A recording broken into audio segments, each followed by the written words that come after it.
Hello दोस्तों, कैसे हो आप सब लोग। I am Faheem, welcome to civil zone academy. तो चलिए दोस्तों, आज का लेक्चर स्टार्ट करते हैं। काफ़ी शानदार रहने वाला है, काफ़ी बेहतर कंटेंट आपको देखने को मिलेगा विद द बैकग्राउंड इन्फॉर्मेशन।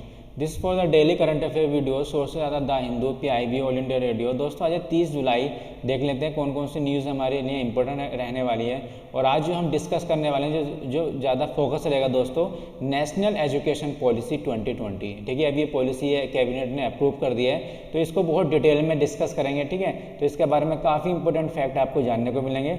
बाकी देख लेते हैं, this is important for the all the government exam, whether it is UPSC, PCS, EPFO, SSC, NDA, CTS, banking and railway. चलिए दोस्तों, आज की पहली न्यूज़ देख लेते हैं। अभी एक MOU, एक समझौता साइंड हुआ है, अप्रूव किया गया है इंडिया और जिम्बाब्वे के बीच में। ठीक है, तो देखिए अभी यूनियन कैबिनेट ने अप्रूव किया है। ठीक है, अप्रूव मिल गया है इसको। एक साइन एग्रीमेंट है MOU between the Republic of India और रिपब्लिक ऑफ जिम्बाब्वे के बीच में।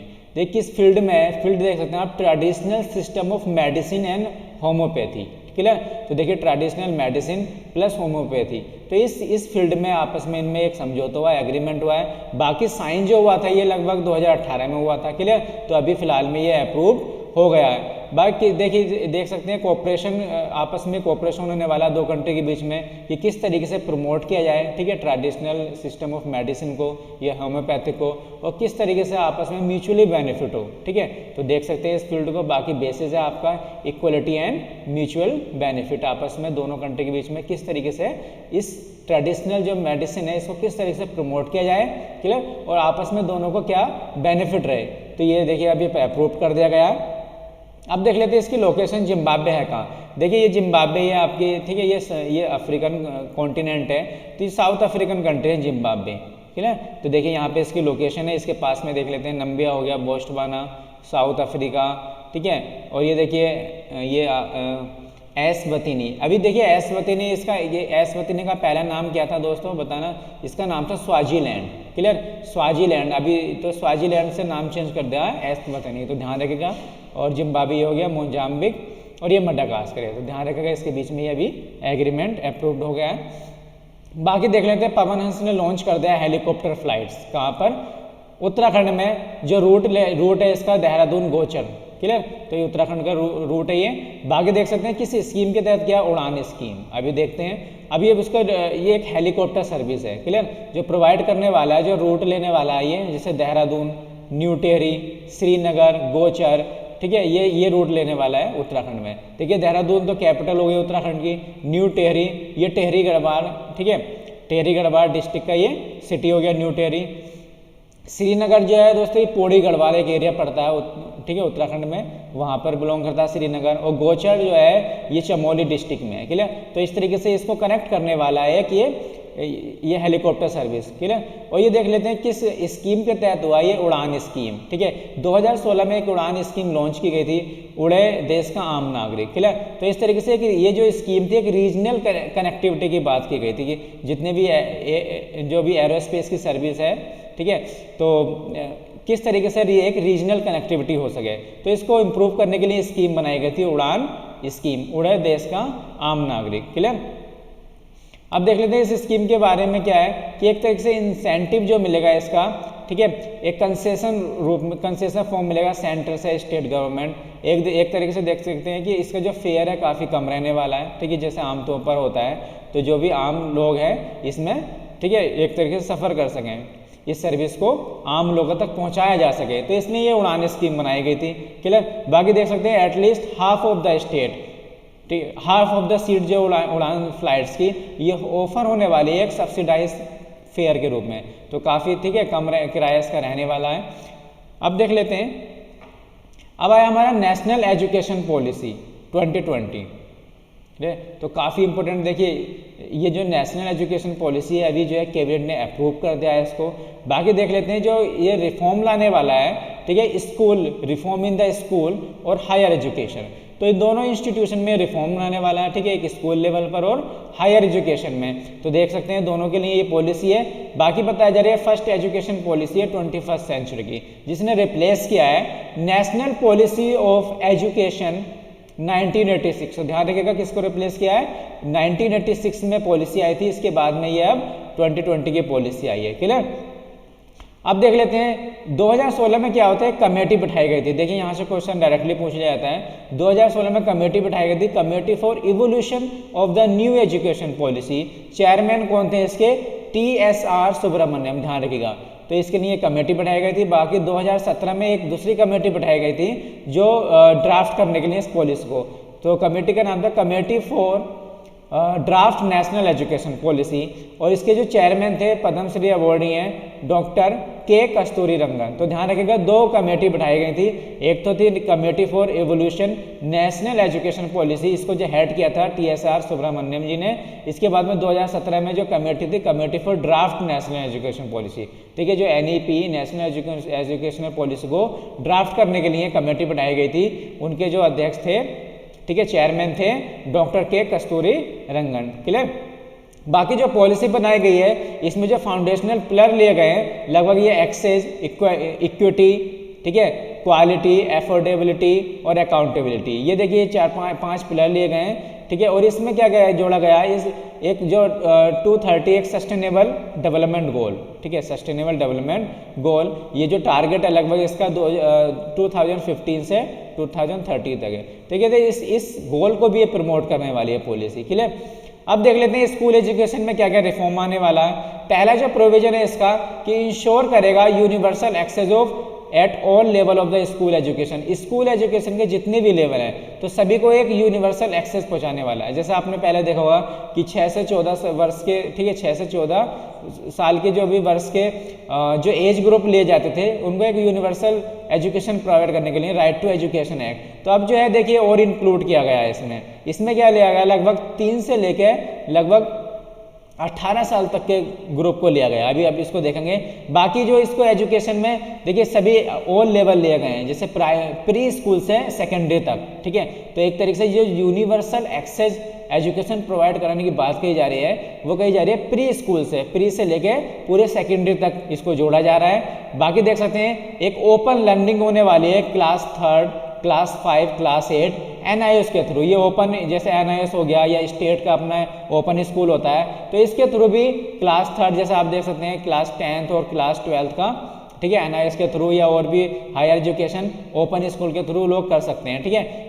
इसके द्वारा क्या आप जो NIS है लगभग जो क्लास 3, क्लास 5th और क्लास 8th ये भी NIS के थ्रू पढ़ सकते हैं, ओपन लर्निंग हो सकती है। ध्यान रखिएगा क्लास 3, क्लास 5th और क्लास 8th, तो NIS हो गया या जो भी स्टेट का ओपन स्कूल होता है इसके थ्रू ये एक ओपन लर्निंग इस क्लास के लिए हो सकती है, ठीक है, स्टार्ट हो जाएगी। बाकी सेकेंडरी एजुकेशन प्रोग्राम देख सकते हैं, क्लास 10th हो गया, क्लास 12th हो गया। इसके बाद में वोकेशनल कोर्स भी जो, ठीक है, इसमें लिए जा रहे हैं वोकेशनल कोर्स, ठीक है। वोकेशनल कोर्स क्या होते हैं दोस्तों, जैसे आपने सुना होगा ITI कर लिया, क्लियर, ITI कर, ऐसे कोर्स की कुछ सर्टिफिकेशन कोर्स होते हैं कि इसको करने के बाद में जो, ठीक है, एक तरीके से इंडस्ट्रियल बेस्ड ये कह सकते हैं प्रोग्राम होते हैं, इसको करने के बाद में जो काफ़ी जल्दी जॉब प्रोवाइड हो जाए, तो इसको ये प्रोग्राम होते हैं वोकेशनल कोर्स, क्लियर। तो इसको भी इंक्लूड किया जा रहा है स्कूल लेवल पर, क्लियर। अब देख लेते बाकी जो है एक about 2 crore out of the school children, देखिए 2 करोड़ चिल्ड्रन को जोड़ने की बात की जा रही है मेन स्ट्रीम से इस पॉलिसी के तहत, नेशनल एजुकेशन पॉलिसी 2020। तो देखिए पहला प्रोविजन तो ये, दूसरा देखते हैं एक बनाया जा रहा है structure early childhood care and education with the new curricular and pedagogical structure. तो इस स्ट्रक्चर को बनाया जा रहा है। अब देख लेते हैं, अभी आपने सुना होगा कि अभी जो स्ट्रक्चर रहता है 10+2 रहता है ना, कि स्कूल लेवल क्या होता है 10+2। अब इसको रिप्लेस किया जा रहा है 5+3+3+4। देखिए ध्यान रखिएगा, काफ़ी इंपॉर्टेंट है।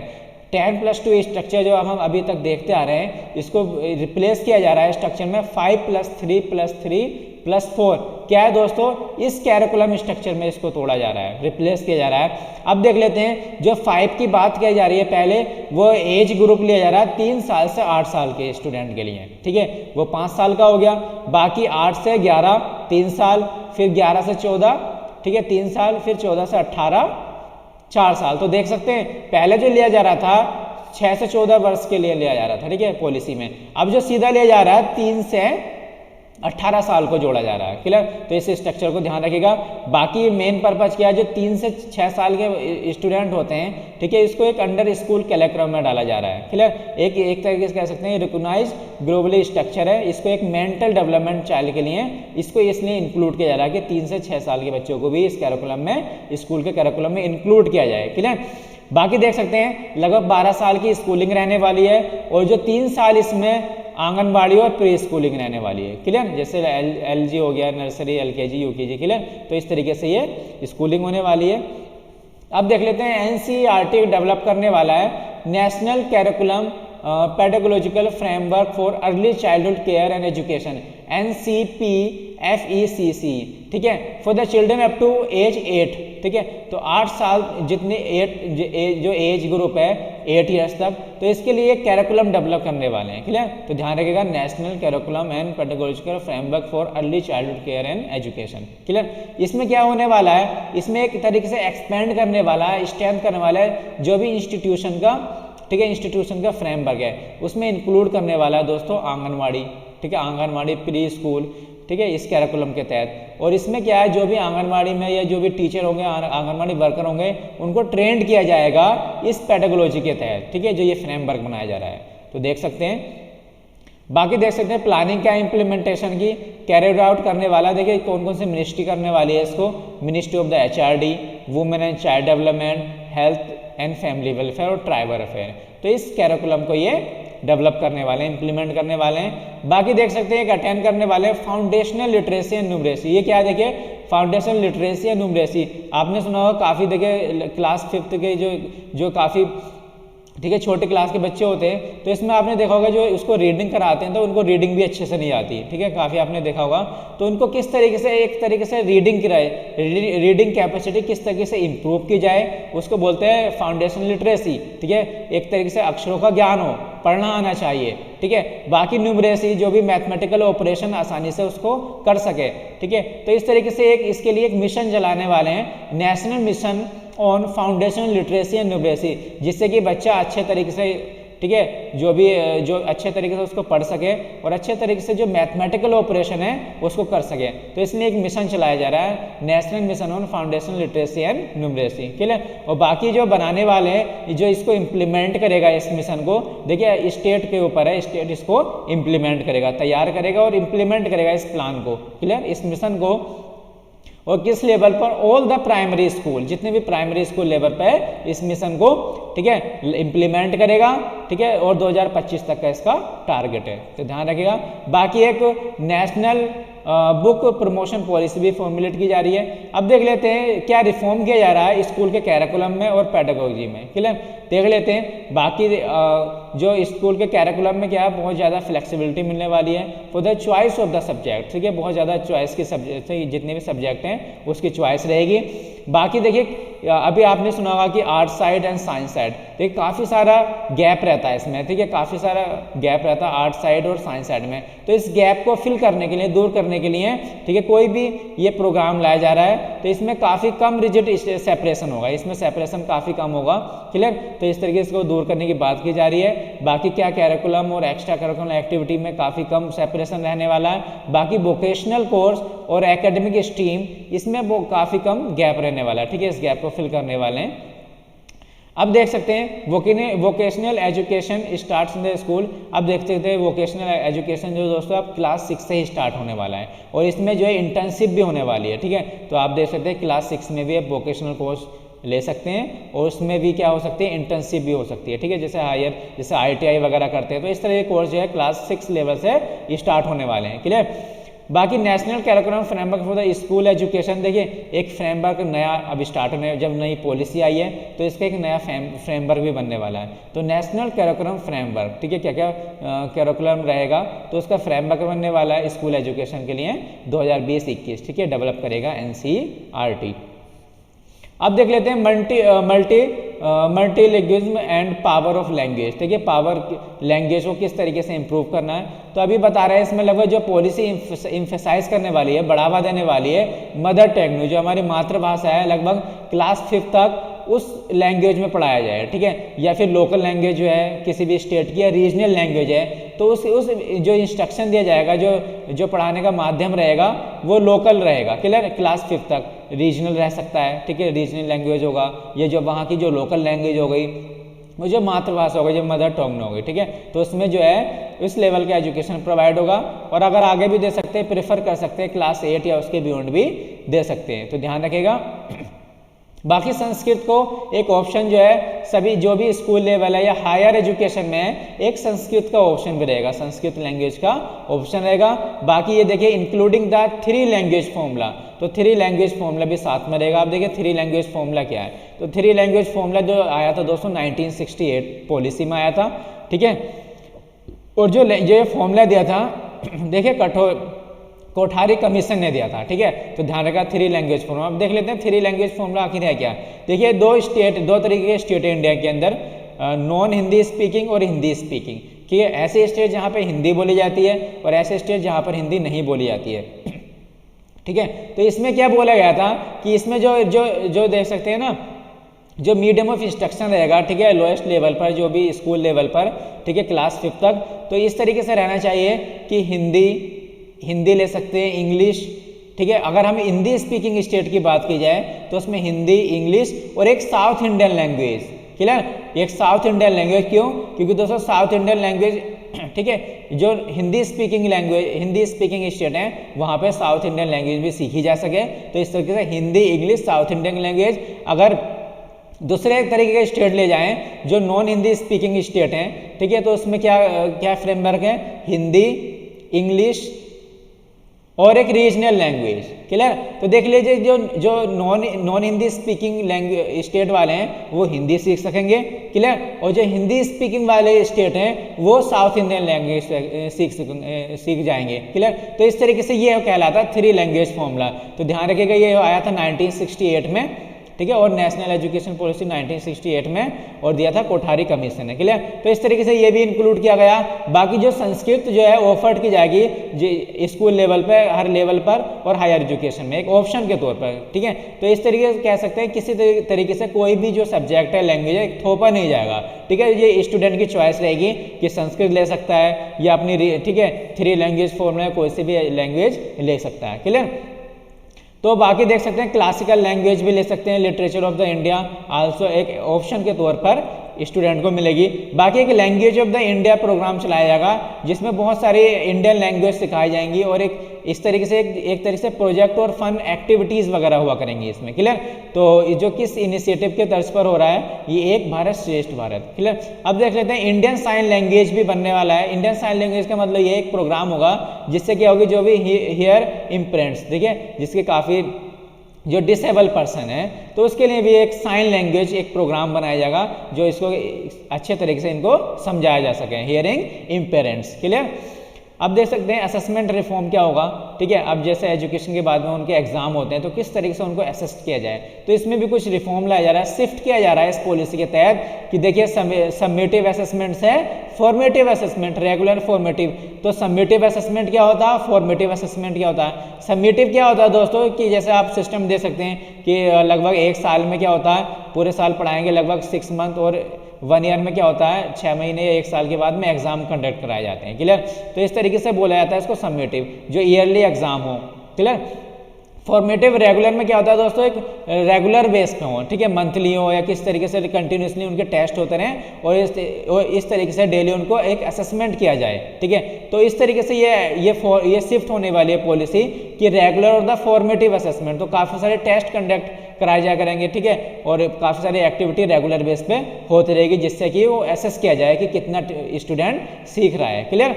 तो इस तरीके से ये शिफ्ट होने वाली है। बाकी देख सकते हैं जो ग्रेड 3rd, 5th और 8th दोस्तों, इनके जो एग्जाम जो कंडक्ट होने वाले हैं एक एप्रोप्रिएट अथॉरिटी कंडक्ट कराएगी, जैसे कह सकते हैं ना बोर्ड के एग्जाम, तो 3rd, 5th और 8th में, क्लियर। तो अथॉरिटी इसके एग्जाम कंडक्ट कराएगी, जैसे होता है कि क्लास 10th और क्लास 12th, ठीक है, ये बोर्ड के ही एग्जाम होंगे, जैसे अभी फिलहाल में चल रहे हैं, ये ऐसे ही रहेंगे, ठीक है, बोर्ड के एग्जाम रहेंगे। बाकी क्लास 3rd और क्लास 5th और क्लास 8th, इसमें क्या होगा, इसमें भी देखिए एक तरीके से बोर्ड के तरीके से ही होंगे, एक एप्रोप्रिएट अथॉरिटी इनके एग्जाम कंडक्ट कराएगी, क्लियर। और इसकी असेसमेंट के लिए एक सेंटर बनाया जा रहा है जिसका नाम है नेशनल असेसमेंट सेंटर, ठीक है, इसका नाम है परख। ध्यान रखिएगा, काफी इंपॉर्टेंट है। Performance assessment review and analysis of knowledge for the holistic development. तो ये देखिए, ये एक सेंटर बनाया जा रहा है, ये ठीक है, नेशनल असेसमेंट सेंटर, ध्यान रखिएगा, परख, ठीक है। अब देख लेते हैं और क्या प्रोविजन है। Equitable and inclusive education. Inclusive का मतलब दोस्तों क्या है कि सभी तरीके के स्टूडेंट को लिया जाए, क्लियर, इंक्लूसिव एजुकेशन दिया जाए, जो भी डिसेबल स्टूडेंट है उनको भी एक अच्छा एजुकेशन प्रोवाइड किया जाए। तो देख सकते हैं स्पेशल एम्फसाइज किया जा रहा है सोशली और जो इकोनॉमिकल डिसएडवांटेज ग्रुप होते हैं, ठीक है, तो जैसे जेंडर हो गया, social culture, geographical identity, disable जो पर्सन होते हैं, तो इस तरीके से सबको एक इंक्लूड किया जाए, ठीक है, एक सबको इंक्लूड करके एक इंक्लूसिव एजुकेशन दिया जाए, तो इस पर जोर दिया जा रहा है। बाकी जेंडर इंक्लूसिव फंड बनाया जा रहा है, ठीक है, इस प्रोग्राम को चलाने के लिए एक फंड बनाया, अलग से फंड होगा, जेंडर इंक्लूजन फंड, ठीक है, और एक जोन बनाया जा रहा है स्पेशल एजुकेशन जोन, ठीक है, जो भी डिसेबल पर्सन है। बाकी इसके देख सकते हैं हर डिस्ट्रिक्ट में या स्टेट में क्या होगा, स्टेब्लिश किया जा रहा है बाल भवन। बाल भवन में क्या होगा, special day time boarding school होगा, बोर्डिंग स्कूल होगा मगर डे टाइम का होगा, ठीक है। तो इसमें बहुत सारी career related, play related activities या आर्ट वगैरह, आर्ट रिलेटेड एक्टिविटीज इस भवन में कराई जाएंगी, क्लियर। बाकी देख सकते हैं रोबस्ट टीचर एंड रिक्रूटमेंट, देखिए टीचर्स का किस तरीके से रिक्रूटमेंट करना, तो इस तरीके से कैरियर पाथ दिया जा रहा है कि रिक्रूटमेंट करना टीचर्स का एक रोबस्ट तरीके से, ठीक है, ट्रांसपेरेंट प्रोसेस है, क्लियर। इसके लिए एक बनाया जा रहा है national professional standard for teachers, ठीक है, ये डेवलप करेगा दोस्तों, ये डेवलप हो रहा है national council for teacher education 2022 तक इसको डेवलप कर दिया जाएगा, ठीक है, consultation with the NCERT, SCERT और जितने भी एक्सपर्ट ऑर्गेनाइजेशन के हैं, ठीक है, तो इस तरीके से इसको बनाया जा रहा है। बाकी देख सकते हैं क्या स्टैंडर्ड सेटिंग रहेगी, ठीक है, कैरिकुलम की, और एक्रेडिटेशन किस तरीके से मिलेगा स्कूल एजुकेशन के लिए।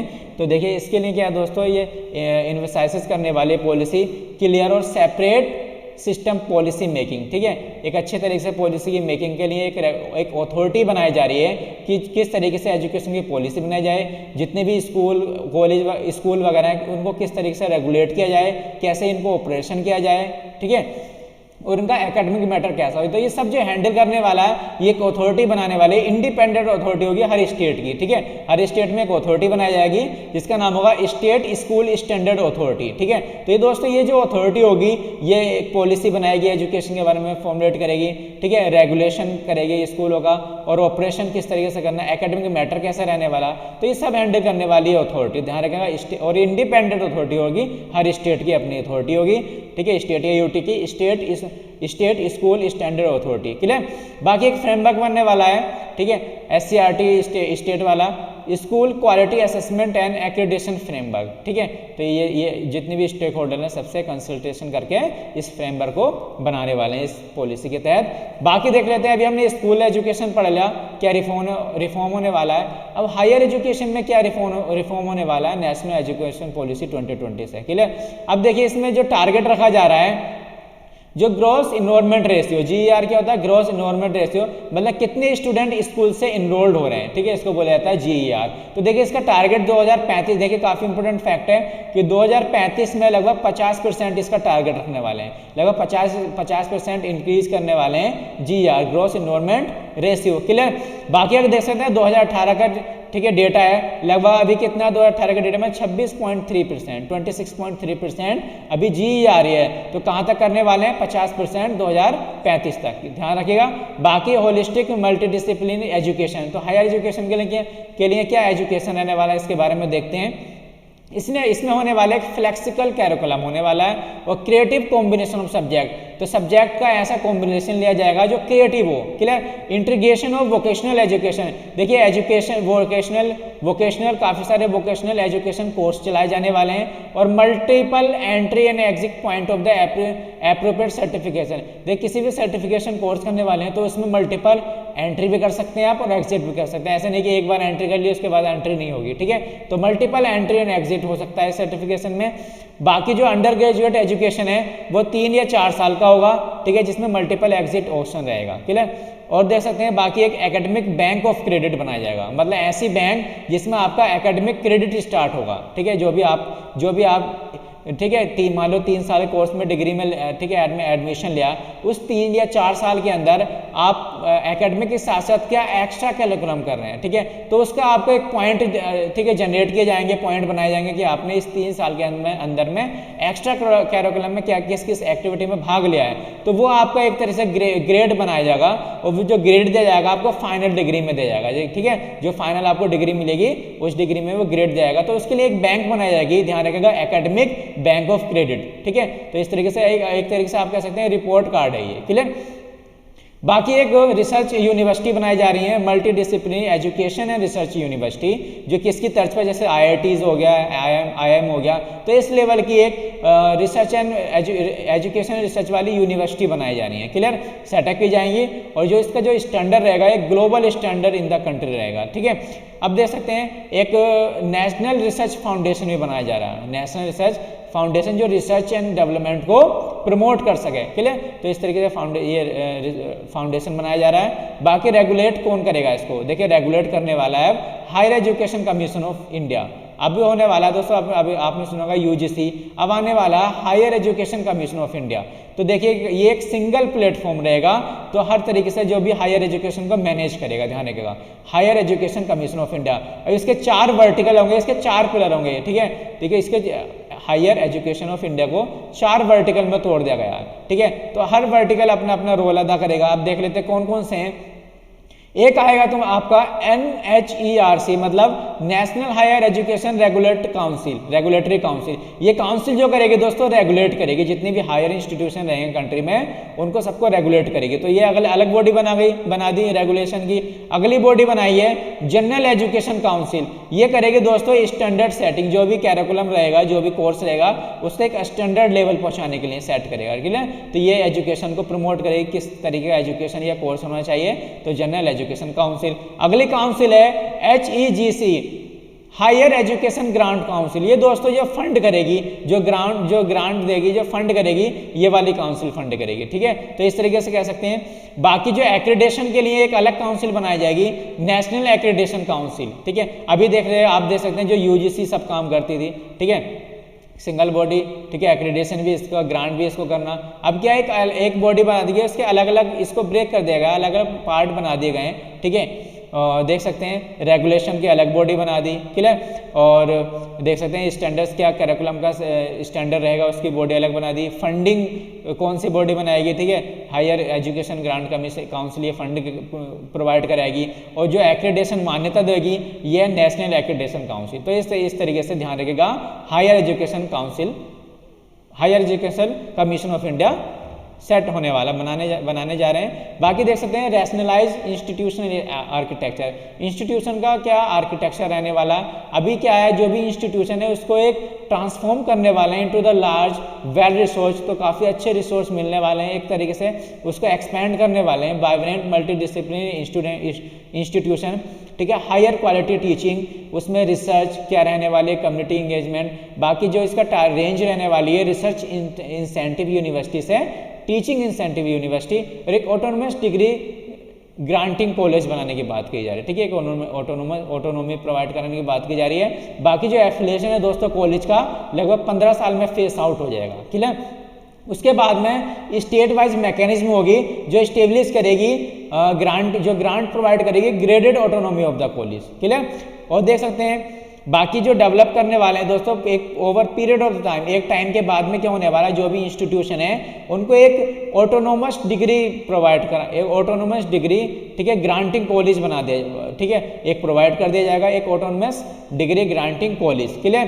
और कह सकते हैं उस कॉलेज को यूनिवर्सिटी के साथ भी जोड़ा जा सकता है। मतलब क्या है, इंस्टीट्यूशन है एक इंस्टीट्यूशन, उसके बाद में एक टाइम मैनर में क्या होगा, इसे एक ऑटोनोमस डिग्री कॉलेज बना दिया जाए, ठीक है, टाइम मैनर में बन सकता है। इसके बाद में या फिर इंस्टीट्यूशन को किसी यूनिवर्सिटी से जोड़ दिया जाएगा, ठीक है। तो एक टाइम पीरियड होगा, तो इस तरीके से एक, ठीक है, स्टेज वाइज मैकेनिज्म होगी कि किस तरीके से इंस्टीट्यूशन को डिग्री कॉलेज बनाया जाए या किसी यूनिवर्सिटी में जोड़ा जाए, क्लियर। बाकी देख सकते हैं टीचर एजुकेशन में न्यू कॉम्प्रिहेंसिव क्या होना चाहिए, फ्रेमवर्क बनने वाला है टीचर एजुकेशन के लिए। तो national curriculum framework for the teacher education 2021, clear. तो इस तरीके से फॉर्मुलेट होने वाला है, ठीक है, बाय द NCERT, वो NCTE ठीक है, with the consultation with the NCERT. बाकी 2030 तक क्या है, लगभग 2 से 4 साल का प्रोग्राम होने वाला है, एक मिनिमम क्वालिफिकेशन होने वाली है टीचिंग की लगभग 4 साल की, ठीक है, इंटीग्रेटेड बीएड डिग्री प्रोग्राम, ठीक है, तो ये मिनिमम क्वालिफिकेशन होने वाली है for the teacher 4 year integrated BEd degree. Clear. Promotion of the Indian language, Indian language को प्रमोट करने के लिए दोस्तों इंस्टीट्यूशन बनाया जाएगा, Indian institute for translation and interpretation, ये ठीक है इंस्टीट्यूशन हो जाएगा। बाकी देख सकते हैं कि इंस्टीट्यूशन हो रहा है national institute for Pali Persian प्रकृति लैंग्वेज, ठीक है, तो संस्कृत लैंग्वेज को किस तरीके से इम्प्रूव, ठीक है, प्रमोट करना, तो इस तरीके से ये इंस्टीट्यूशन बनाया जा रहा है। तो thank you everyone, stay safe and healthy. आप मुझे फॉलो कर सकते हैं फेसबुक पर, इंस्टाग्राम पर और टेलीग्राम पर दोस्तों आप ज्वाइन कर सकते हैं, ठीक है, यहाँ से आपको फ्री PDF प्रोवाइड हो जाएगी। Please like share and subscribe दोस्तों, अगर आपको वीडियो अच्छी लगी हो तो प्लीज़ सब्सक्राइब कर दीजिएगा और बेल आइकन को दबाना मत भूलिएगा जिससे आपको नोटिफिकेशन मिल जाए।